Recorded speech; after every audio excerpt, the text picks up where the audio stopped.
आप सभी का स्वागत है। शुरू करते हैं आज कक्षा 7 की विज्ञान का दूसरा अध्याय प्राणियों में पोषण। इस अध्याय में हम पढ़ेंगे कि विभिन्न जीव अपना पोषण किस प्रकार करते हैं, जैसे कि मधुमक्खी एवं हमिंग बर्ड फूलों का रस चूसकर अपना पेट भरते हैं। अजगर जैसी कुछ सांप जाति के प्राणी अपने भोजन को जिंदा ही सीधा निगल जाते हैं। मनुष्य अपने भोजन को चबाकर खाते हैं। और हम इस अध्याय में यह भी जानेंगे कि घास खाने वाले पशुओं में जो अमाशय होता है वह 4 भागों में क्यों होता है।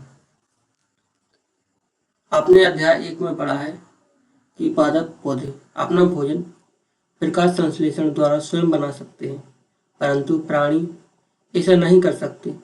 प्राणी अपना भोजन प्रत्यक्ष अथवा परोक्ष रूप से पौधों से प्राप्त करते हैं। कुछ प्राणी सीधे ही पौधों का भक्षण करते हैं, जबकि कई अन्य उन जंतुओं को अपना आहार बनाते हैं जो पौधे खाते हैं। कुछ जंतु पौधे एवं जंतु दोनों को खाते हैं। याद रखिए कि मानव सहित सभी जीवों को वृद्धि करने, शरीर को स्वस्थ एवं गतिशील बनाए रखने के लिए खाद्य पदार्थों की आवश्यकता होती है। प्राणियों के पोषण में पोषक तत्वों की आवश्यकता आहार के अंतर्ग्रहण की विधि और शरीर में इसके उपयोग की विधि सम्मिलित है।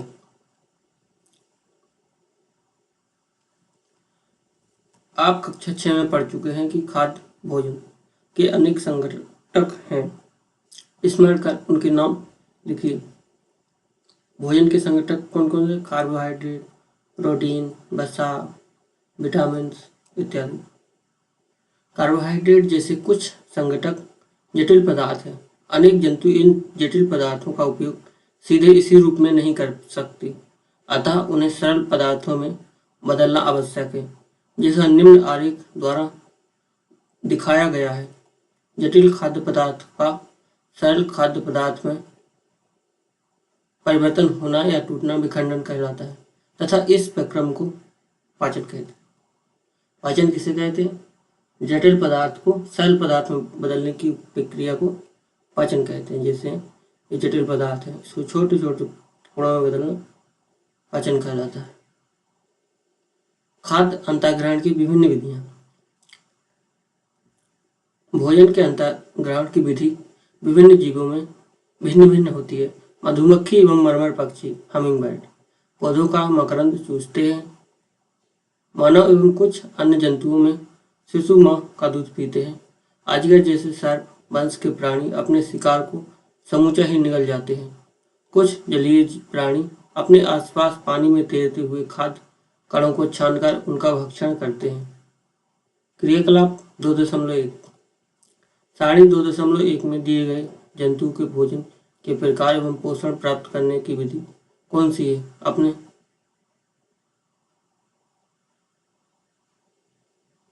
अंतर्ग्रहण की विभिन्न विधियां।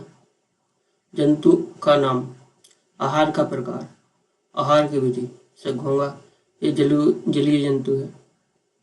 आहार का प्रकार अब इसे आप अपने हिसाब से भरना है। जैसे मक्खी सड़े पदार्थों से अपना पोषण प्राप्त करती है। मिठाइयों पे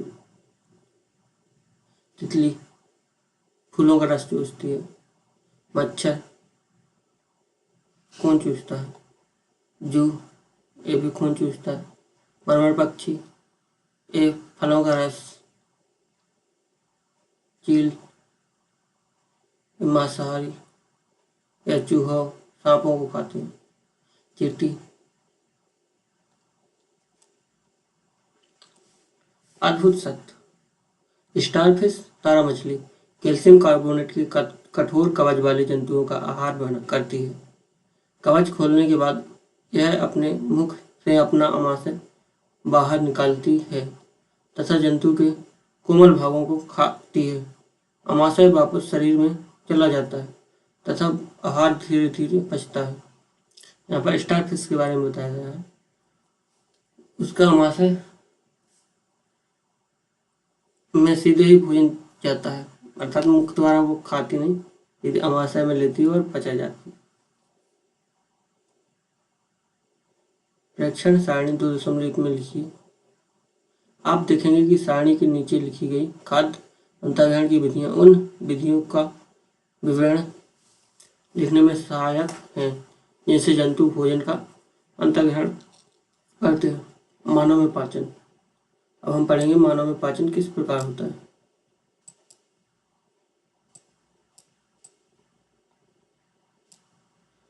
हम अपने मुख द्वारा भोजन का अंतर्ग्रहण करते हैं, इसे पचाते हैं तथा फिर इसका उपयोग करते हैं। आहार का बिना पचा भाग मल के रूप में निष्कासित किया जाता है। क्या आपने कभी यह जानने का प्रयास किया है कि शरीर के अंदर भोजन का क्या होता होगा। भोजन एक सतत नली से गुजरता है जो मुख गुहिका से प्रारंभ होकर गुदा तक जाती है। इस नली को विभिन्न भागों में बांट सकते हैं। मुख गुहिका, ग्रास नली या ग्रस्का, अमाशय, क्षुद्रांत, छोटी आंत, बृहदांत, बड़ी आंत जो मलाशय से जुड़ी होती है, तथा मलद्वार अथवा गुदा। क्या यह बहुत लंबा मार्ग नहीं है। ये सभी भाग मिलकर आहार नाल का निर्माण करते हैं। जैसे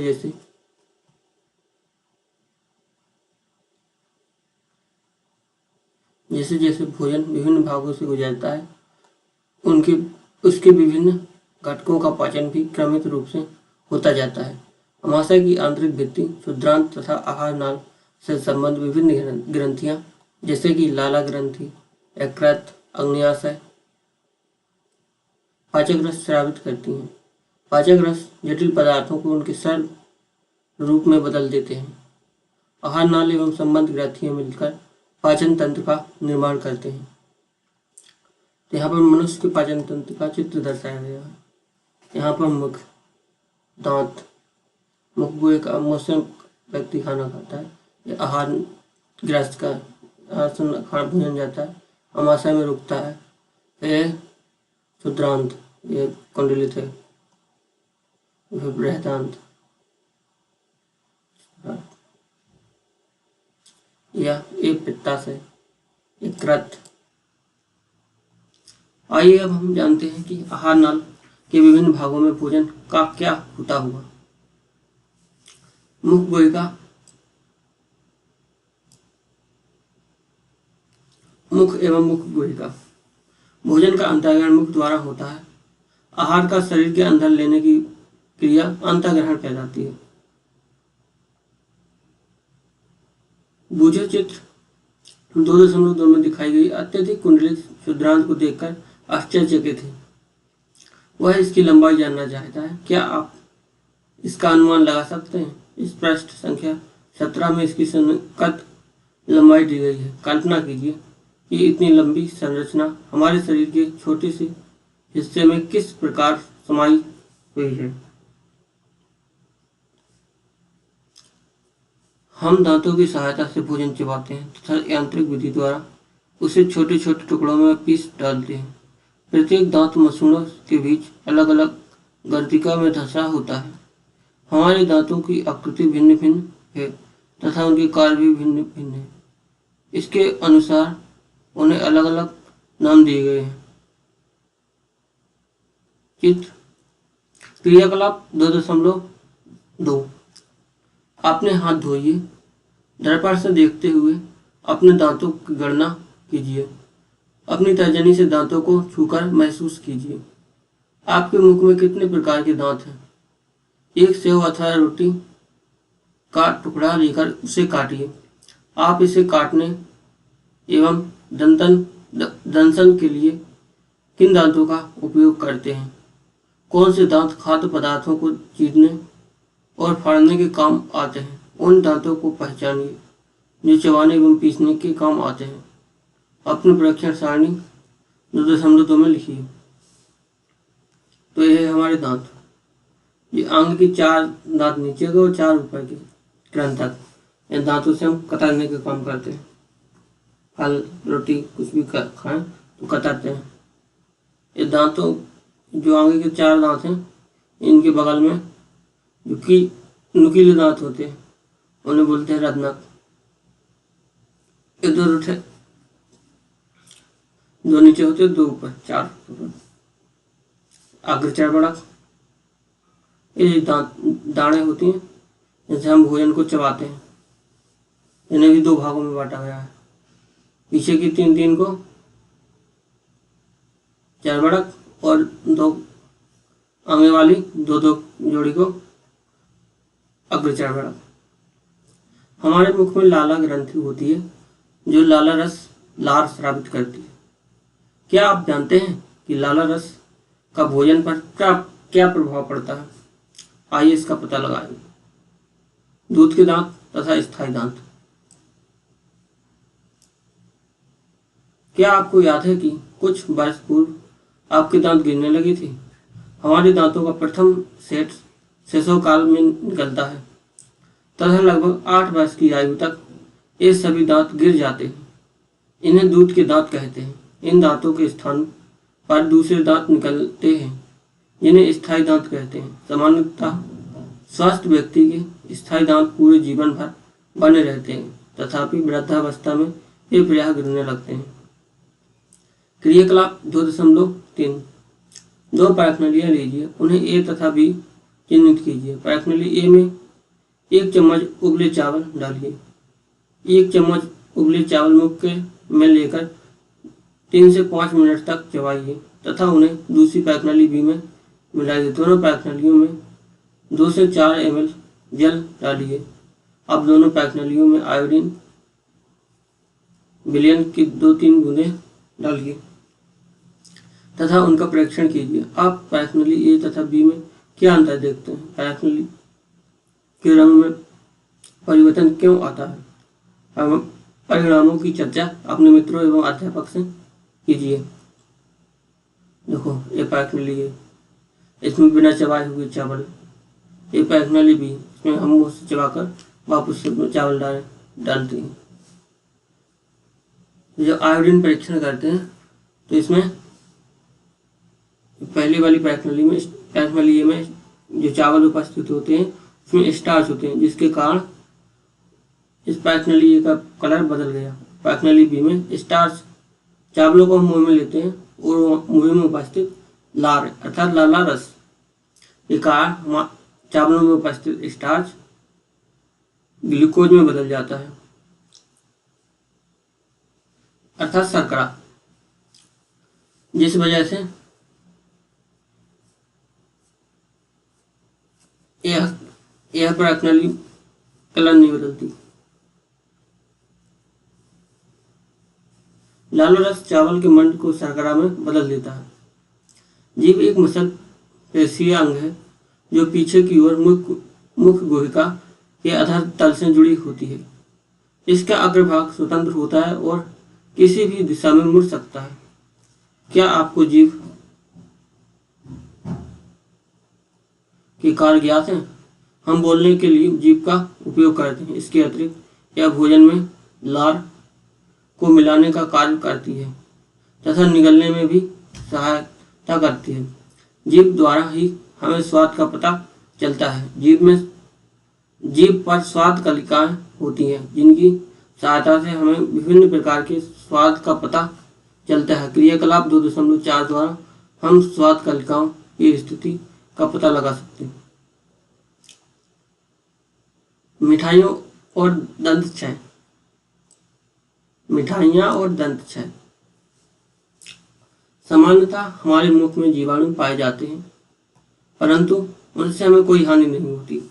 फिर भी खाने के पश्चात यदि हम दांत एवं मुंह साफ न करें तो हमें मुंह में अनेक हानिकारक जीवाणु वास करके वृद्धि करने लगते हैं।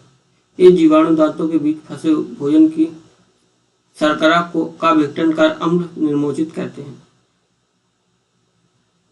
यह अम्ल धीरे धीरे दांत को क्षति पहुंचाते हैं। इसे दंत क्षय कहते हैं। यदि समय रहते इसका उपचार न किया जाए तो दांतों में असहाय पीड़ा होने लगती है तथा चरम अवस्था में टूटकर गिर जाते हैं।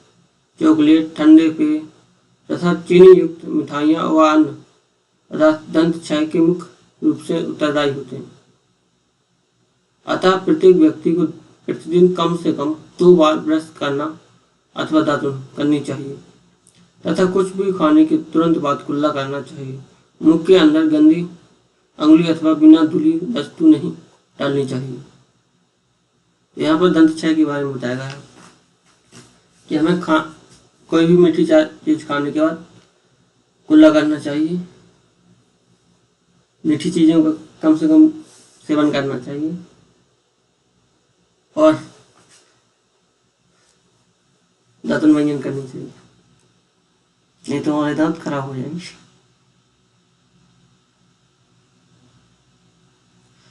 भोजन नली ग्रासिका, निगला हुआ ग्रास नली अथवा ग्रासिका में जाता है।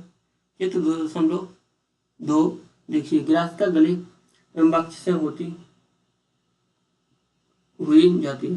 ग्रासिका की भित्ति के संकुचन से भोजन नीचे की ओर सरकता जाता है। वास्तव में संपूर्ण आहार नाल संकुचित होती रहती है तथा यह गति भोजन को नीचे की ओर ढकेलती रहती है। कभी कभी हमारा आमाशय खाए हुए भोजन को स्वीकार नहीं करता, फलस्वरूप वमन द्वारा उसे बाहर निकाल दिया जाता है। ऐसी घटना याद कीजिए जब भोजन के बाद आपने वमन किया हो तथा इसके कारण के विषय में सोचिए। अपने अभिभावकों एवं अध्यापकों से इस विषय पर चर्चा कीजिए। तो यहाँ पर उल्टी के बारे में बताया गया है कि जैसे कई बार हमें अपच हो जाए या भोजन में कुछ ऐसा हो जाए गड़बड़ तो हमें उल्टी आने लगती हैं, मतलब जो कुछ हम खाते हैं बाहर निकलने लगता है। और उल्टी के साथ साथ बहुत दांत बिल्कुल खट्टे हो जाते हैं, जैसे अम्ल हो। क्या होता है, जो हमारे में अम्ल होता है ना, वह भी इसके साथ आ जाता है, जिस वजह से हमें बहुत दांत बिल्कुल खट्टे हो जाते हैं, मुँह भी बहुत कड़वा खट्टा हो जाता है। भोजन इस प्रकार जाता है ग्रासिका में छोटे छोटे टुकड़ों के रूप में, यह आमाशय तक पहुँचता है। पहले जानना चाहते हैं कि वमन के समय भोजन विपरीत दिशा में किस प्रकार जाता है। आमाशय, वो आमाशय के बारे में पूछिए। ग्रासिका से भोजन कहाँ जाएगा? आमाशय में। आमाशय की संरचना कैसी हुई? आमाशय मोटी भिट्टी वाली एक थैलीनुमा संरचना है। यह चपटा एवं जे की आकृति का होता है तथा आहार नाल का सबसे चौड़ा भाग है। यह एक ओर ग्रासनली से खाद्य प्राप्त करता है तथा दूसरी ओर छिद्रांत में खुलता है। आमाशय का आंतरिक स्तर श्लेष्मल, हाइड्रोक्लोरिक अम्ल तथा पाचक रस स्रावित करता है। श्लेष्मल आमाशय के आंतरिक स्तर को सुरक्षा प्रदान करता है। अम्ल अनेक ऐसे जीवाणुओं को नष्ट करता है जो भोजन के साथ वहां तक पहुंच जाते हैं। साथ ही यह माध्यम को अम्लीय बनाता है, जिससे पाचक रसों को क्रिया करने में सहायता मिलती है। पाचक रस प्रोटीन को सेल पदार्थों में विघटित कर देते हैं। तो यहाँ पर आमाशय के बारे में बताया गया है। वहाँ पर क्या होता है, आमाशय में 3 चीजें निकलती हैं, श्लेष्मल, हाइड्रोक्लोरिक अम्ल और पाचक रस। तो जो श्लेष्मल होता है वो क्षारीय होता है, जो आमाशय की त्वचा की हाइड्रोक्लोरिक अम्ल से सुरक्षा करता है। नहीं तो आमाशय तो कब का जल चुका होता है अगर श्लेष्मल न होता उसकी भित्ति पर। हाइड्रोक्लोरिक अम्ल जब हम भोजन ग्रहण करते हैं उसमें जीवाणु पहुंच जाते हैं तो उन्हें मारता है और भोजन को अम्लीय बनाते हैं, जिससे जो पाचक रस होते हैं आसानी से उस पर क्रिया कर पाते हैं अम्लीय माध्यम में। इस प्रकार आमाशय अपना कार्य करता है।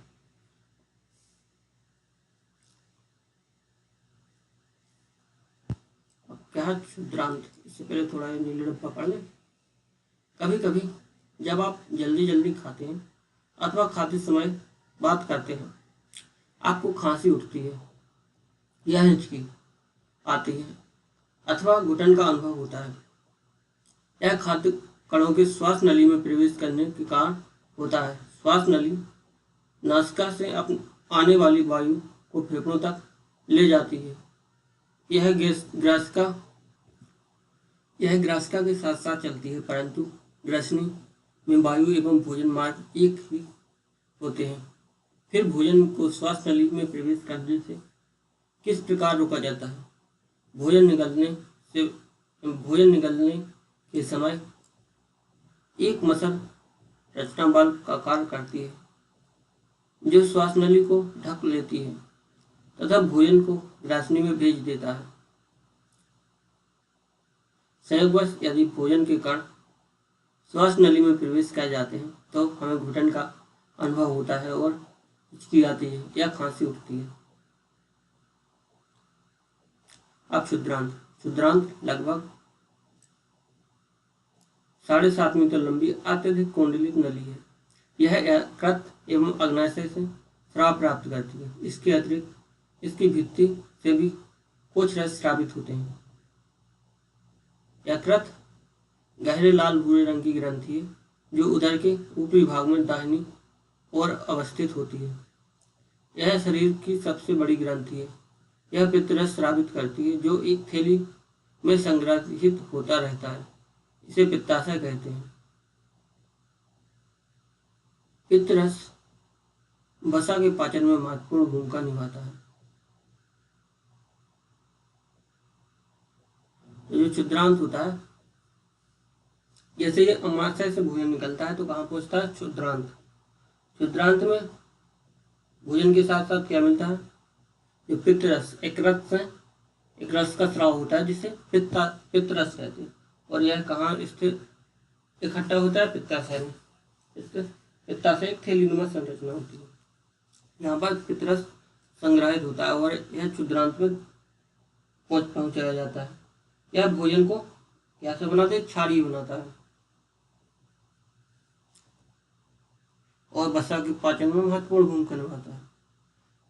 अग्नाशय हल्के पीले रंग की बड़ी ग्रंथि है जो अमाशय के ठीक नीचे स्थित होती है।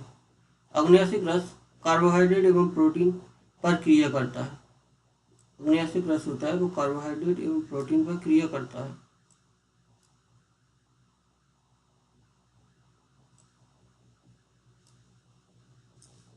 तथा इनको उनके सेल रूप में परिवर्तित कर देता है।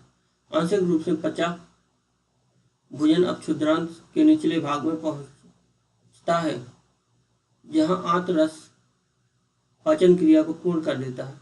कार्बोहाइड्रेट सेल शर्करा जैसे कि ग्लूकोज में परिवर्तित हो जाता है। वसा अम्ल एवं ग्लिसरॉल में परिवर्तित हो जाता है। प्रोटीन एमिनो अम्ल में परिवर्तित हो जाती है। अब नीले डब्बा के बारे में पढ़ेंगे क्या लिखा है। एक विलक्षण दुर्घटना द्वारा अमाशय की कार्य प्रणाली की खोज हुई। सन 1822 में एलेक्स सेंट मार्टिन नामक व्यक्ति गोली लगने के कारण बुरी तरह से घायल हुआ। गोली से वक्ष क्षतिग्रस्त हो गया तथा अमाशय में एक छिद्र हो गया। उसे विलियम ब्यूमॉन्ट नामक अमेरिकी सैनिक चिकित्सक के पास ले जाया गया। चिकित्सक ने उसकी जान तो बचा ली परंतु वह अमाशय का छिद्र भली भांति बंद न कर सका तथा उसने छिद्र को पट्टी से ढक दिया। ब्यूमॉन्ट को छिद्र में से अमाशय के अंदर झांकने का दुर्लभ अवसर प्राप्त हुआ। उसने कुछ रोचक परीक्षण किए। ब्यूमॉन्ट ने देखा कि अमाशय भोजन का मंथन कर रहा था। इसकी भित्ति से तरल साबित हो रहा था जो भोजन को पचा सकता था।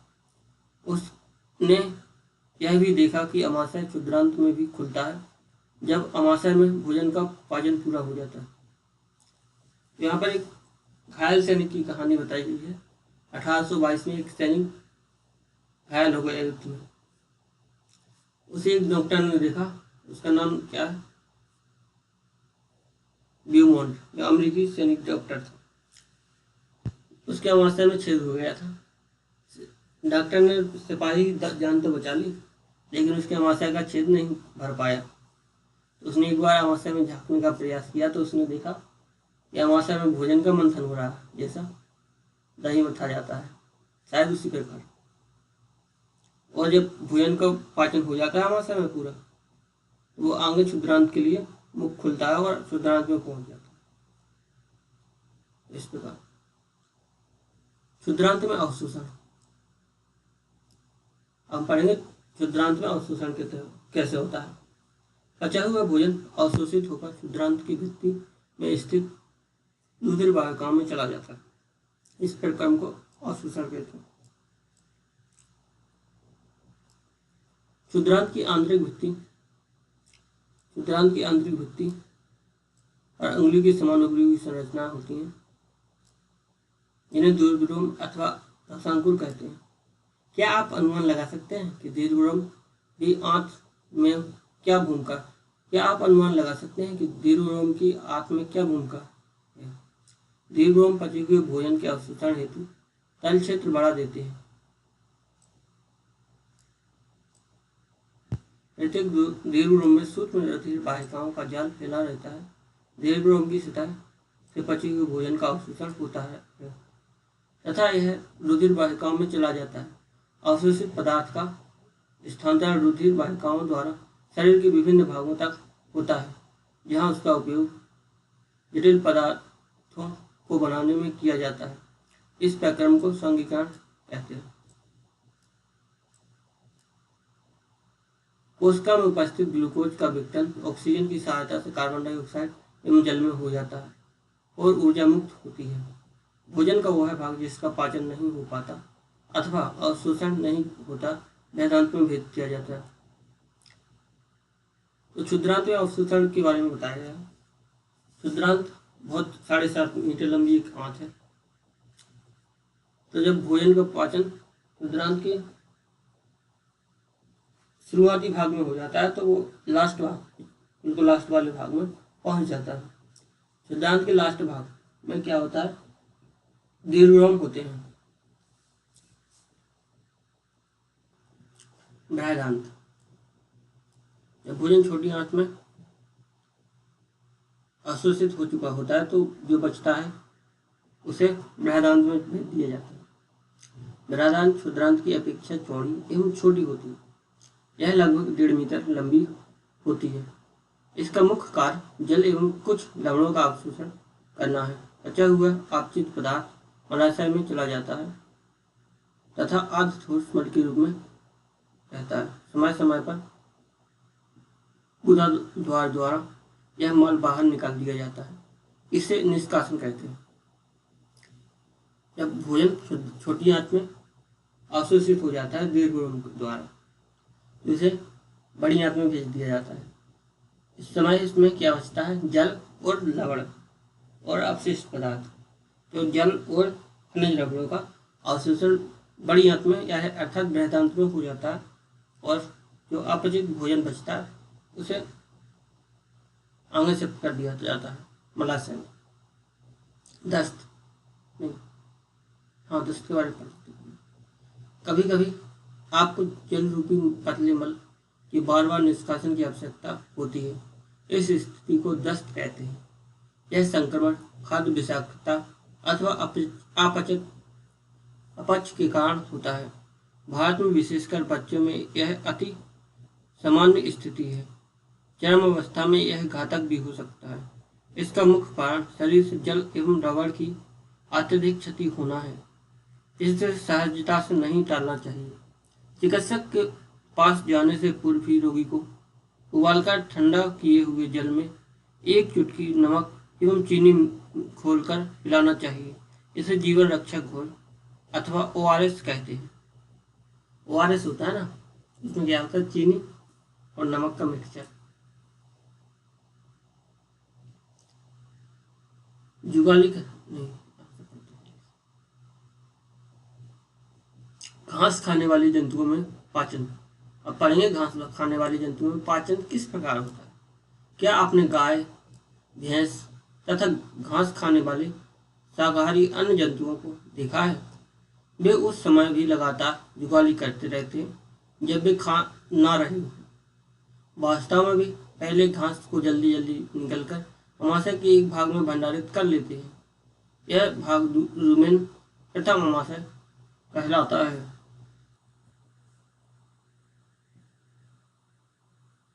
रूमिनेंट में अमाशय 4 भागों में बटा होता है, अर्थात घास खाने वाले जानवर। रूमिनेंट कैसे कहते हैं? घास खाने वाले जानवर 4 भागों में बटा होता है।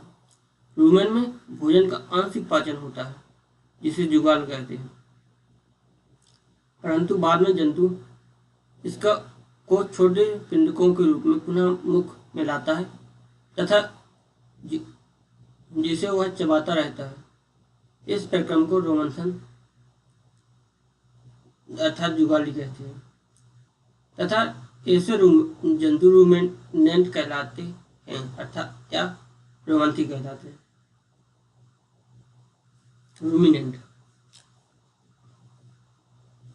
जैसे गाय, भैंस, बकरी, इनको आपने देखा होगा, ये जब देखो जब मुंह चलाते रहते हैं, अर्थात भोजन को चबाते रहते हैं। ये इन्हें जब खाना मिलता है तो इकट्ठा खा लेता है जल्दी जल्दी, और फिर धीरे धीरे अपनी आवाज़ से ऐसे बाहर निकाल कर तो छोटे छोटे टुकड़ों के रूप में इन्हें चबाते रहते हैं, पीसते रहते हैं। फिर घास में सेलुलोज की प्रचुरता होती है, जो एक प्रकार का कार्बोहाइड्रेट है। किसी रूमिनेंट अथवा रोमंथी पशु, हिरण आदि के रूमेन में सेलुलोज का पाचन करने वाले जीवाणु पाए जाते हैं, परंतु बहुत से जंतु एवं मानव सेलुलोज का पाचन नहीं कर पाते।